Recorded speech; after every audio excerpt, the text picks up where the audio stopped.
Hello, Vlad with a new story from my channel, Amazing Stories.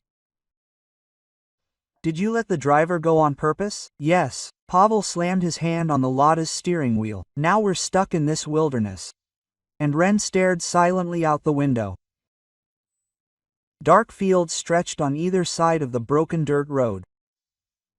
A few lights flickered somewhere in the distance. The navigator showed a blank screen. The connection had been lost about 10 kilometers back. I told you we should take the highway. No, you thought you knew better. The navigator showed this road was faster, she quietly replied.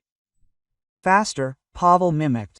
We've been meandering around who knows where for an hour now. He nodded toward the dim light in the distance.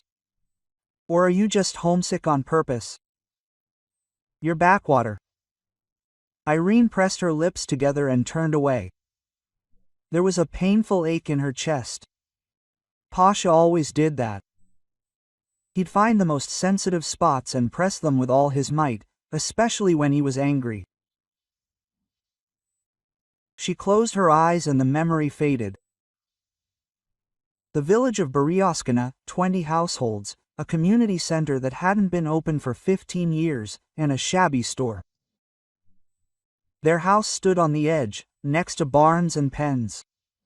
Their father kept cows, pigs, and chickens. Their mother cooked, washed, gave, and cleaned from morning until night.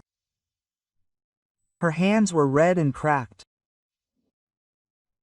She smelled of bread and yogurt. Ira hated this life, hated the dirt, the smells, the constant fussing with animals. When her classmates went out for a walk after school, she hurried home to help her parents, and in the evening she pored over her textbooks until midnight, because she wanted to escape from there at any cost. Ir, why are you so serious all the time? Mom asked. Go out with the kids while you're young. Never.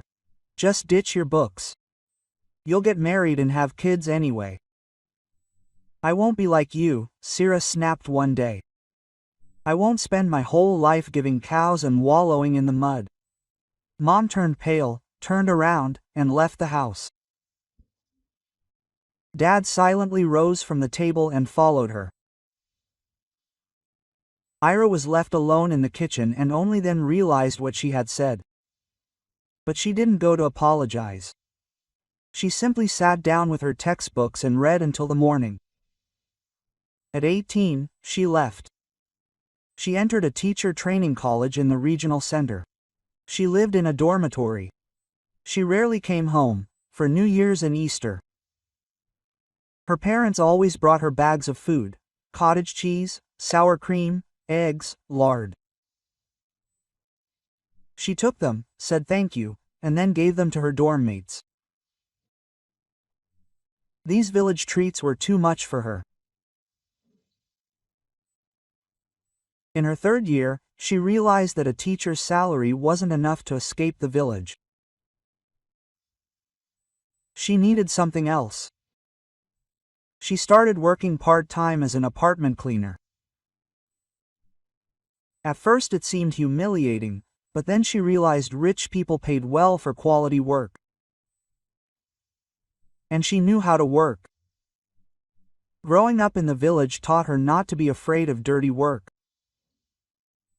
She changed herself methodically, like building a house, brick by brick. She watched her speech, eliminated the village dialect, bought clothes on sale, but only high-quality ones. She walked upright, looked people in the eye. Urka was a thing of the past. Now it was Irena. By the age of 20, she had a client base, a few girls to help out, and her first office. A rented one-room apartment on the outskirts, where she registered her cleaning company, Crystal. Eventually, Iran stopped cleaning apartments herself and only did organization. Her parents didn't understand. Mom said, "You graduated from college, go work at school." Dad was silent, just shaking his head. Ira came to visit less and less often. Then she stopped coming altogether. At 25, she met Pasha. Her pride and independence captivated him more than any flirtatious smiles. After 6 months of dating, she realized she was pregnant. This news threw Pasha's family into disarray. Her father-in-law met her with hostility. Another gold digger, he thought, until he personally spoke with his daughter-in-law. Healthy peasant blood, a strong character, and a lack of foolish illusions, that's what he saw in Irene, and it reassured him. The grandchildren would be strong. They signed the marriage contract without further ado. She didn't haggle or make a scene. Liza was born. Over the years, the family relationship grew increasingly cold, as if ice were slowly chipping away at the once warm feelings. The daughter attended a prestigious boarding school. They rarely saw each other. Liza grew up simple and very kind, similar to her grandmother, Ira's mother. Ira found it difficult with her daughter. It was as if they spoke different languages. The company grew into a major recruitment agency and brought in a steady income. All this warmed her heart, because she had achieved everything on her own. "Can you even hear me?" Pasha's voice brought her back to reality. "What am I saying? Take my phone and see if there's a signal." Irene picked up the device. At that moment, the screen flashed. A message appeared. "Pash, I miss you. When will I see you?" And at the bottom was a photo. A girl in underwear with a flirtatious smile. And Ren felt like she had been doused with ice water. "What is this?" He turned sharply and tried to snatch the phone, but Aaron pulled away. "None of your business, none of mine." Her voice trembled. "You have a mistress, and it's none of my business. Give me the phone back." How long? How long have you been deceiving me?" Pasha swore and slammed on the brakes. "Listen, this doesn't mean anything. Just don't start. And it's your own fault. You don't care about me. Don't care? I've lived only your life for the last 17 years. She gave up everything. For you, for Lisa. No one asked you to. She chose this life herself. She wanted to marry a rich man." It sounded so sharp and clear, like a slap. And Ren didn't even realize she'd raised her hand. Pavel touched his cheek, looked at her with hatred. "Get out of the car." Ren looked at him, at this man with whom she'd lived for over 17 years, had a child with him, built a life, and suddenly realized she didn't love him and probably never had. He simply became a ticket to another life. She opened the door and stepped out. Pavel turned and drove away, leaving her alone in the darkness. At first, it was shock. Irene stood on the dirt road, in stiletto heels and a light raincoat. She couldn't believe this was happening to her. Then the cold came. The November night was merciless. She shuddered, hugging herself. She had to go. The lights she and Pasha had seen were somewhere ahead. She stumbled along the potholed road. Her shoes slipped in the mud, her feet were freezing. Her head was filled with chaos, anger, fear. The lights were approaching slowly. Finally, she saw a leaning fence, and beyond it, the silhouettes of buildings. A farm. A lantern burned by the gate. Aren pushed the gate. It creaked open. She walked into the yard. It smelled of manure, hay, something warm and alive. And suddenly, childhood, home, and her parents came flooding back. "Who are you?" A man in an old jacket came out of the house with a flashlight in his hand. Irene stumbled. "I'm lost. Can I stay the night with you? I'll pay." The man shone the light on her face, then lowered the flashlight. It was cold. "Let's go into the house." He led her into the kitchen, sat her down at the table, and turned on the kettle. "What happened?" "My husband and I had a fight. He left me." "A good husband." The man shook his head. "Well, you can spend the night here. You can stay until the morning, or you can stay for a week. We'll be sold at auction soon anyway." He waved his hand resignedly. "Is this your farm?" "Mine, or rather, it was mine. I can't bear it anymore. My wife died 3 years ago. The children moved out, and there's no money. No money to hire workers. That's all." He placed a mug of hot tea in front of her, and Ren wrapped his arms around it. It was scalding. Tears welled up in his throat. "You look like my dad," she suddenly said. "He was also a farmer." "Yes, he kept a farm, but he died 5 years ago. And my mother followed him a year later." Quote, "And you took over the farm?" "Me? I haven't lived in the village for a long time. I left when I was 18 and never came back." The man nodded without asking any questions. The silence was warm, understanding. "My name is Nikolai," he finally introduced himself. "Nikolai Fyodorovich." "Ira," she answered. And for the first time in many years, it sounded natural. Not Irene, just Ira.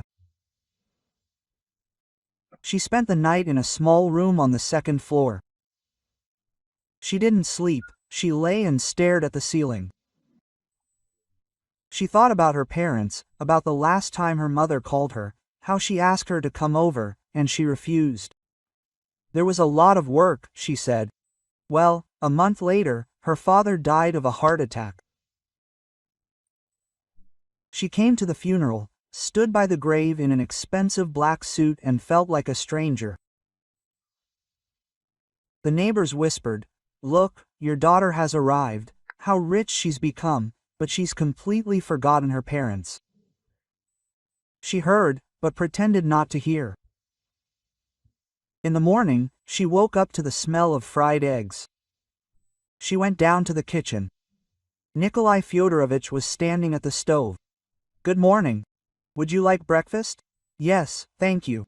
They spoke in barely a word. Then Ira asked, "Can I go for a walk here?" "Go for a walk," he replied. Irina went out into the yard. The dawn sun illuminated the slanted sheds, the overgrown yard, and the old tractor without a wheel. There was a poignant beauty in all of this. She walked to the pen where 3 cows stood. They raised their heads and looked at her. "Hello," Ira whispered and extended her hand. One of the cows gently touched her palm with its wet nose, and something inside Ira broke completely. She cried, standing by the pen and stroking the cow's muzzle. She cried for everything at once, for her parents, for the lost years, for the empty life she had built, for her traitorous husband, for the daughter she had hardly seen, and for herself, little Urka from the village of Beryoskany, who wanted to be someone else so much that she had lost herself.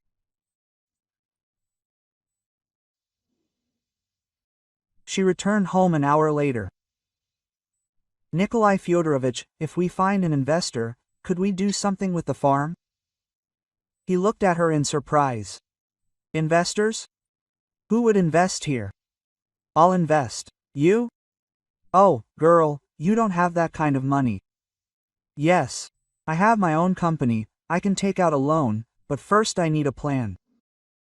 She took out her phone. The connection was back, 2 bars. She sat down at the table and opened her notes. Agritourism is popular now. People are willing to pay just to come to a farm, live in the village, go up to the cows, feed the animals, and especially if they have children. Oh, it could be popular in Europe. Here too. I know of at least 5 successful projects. It just needs to be organized properly. Nikolai Fyodorovich looked at her with mistrust and hope at the same time.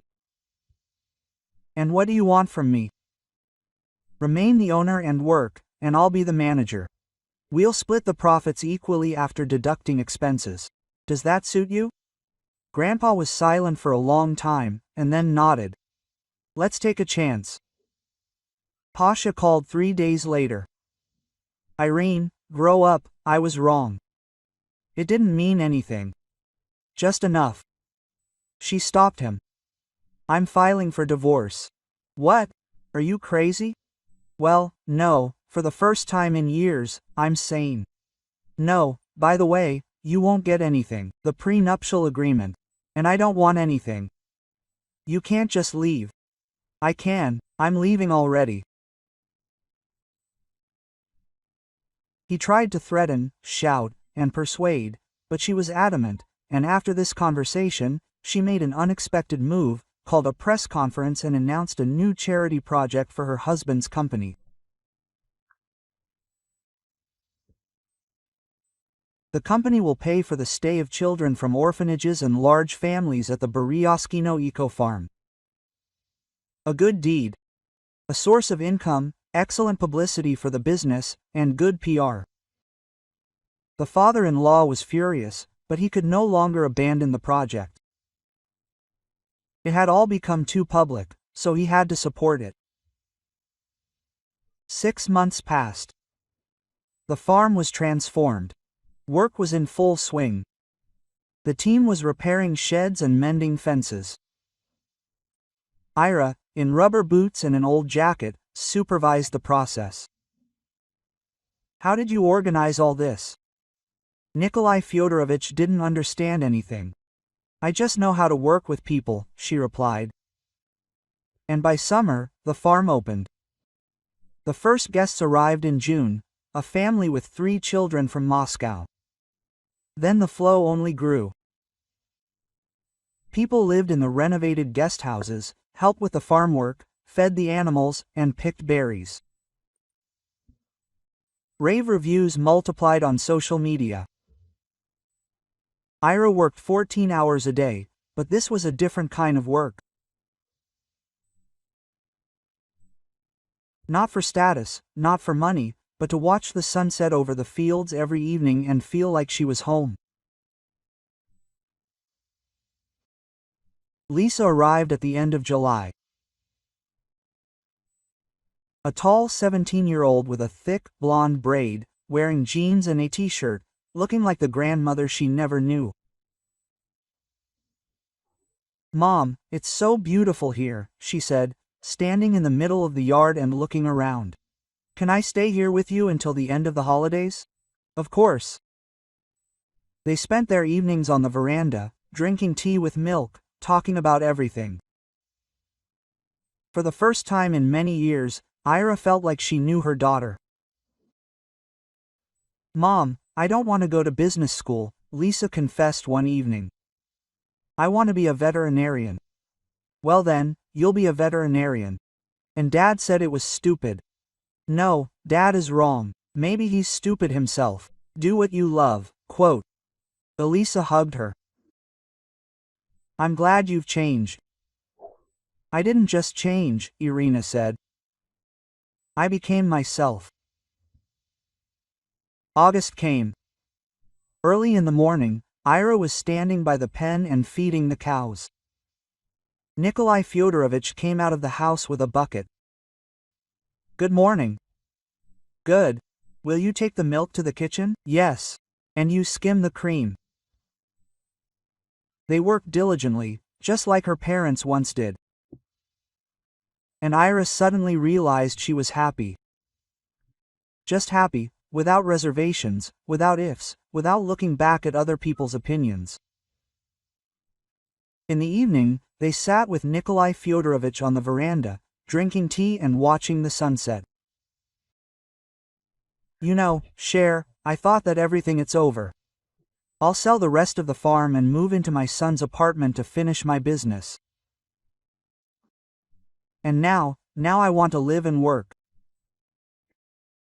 Thank you. Ira was silent for a moment, then said, It's me who needs to say thank you. You gave me my real life back. Quote. Nikolai Fyodorovich shook his head. I didn't do anything. You did it all yourself. Well, you were here at the right moment, with lights in the darkness. They sat in silence. The silence was warm, kind, the kind that happens between loved ones. The sun was fading on the horizon, cows were mooing somewhere. The wind carried the smell of hay and fresh milk. Ira closed her eyes and thought about her parents. Maybe they see her somewhere and maybe they are finally proud. If you like the story, please support me with the thumbs up button. One simple action, but it means a lot to me. All the best, M.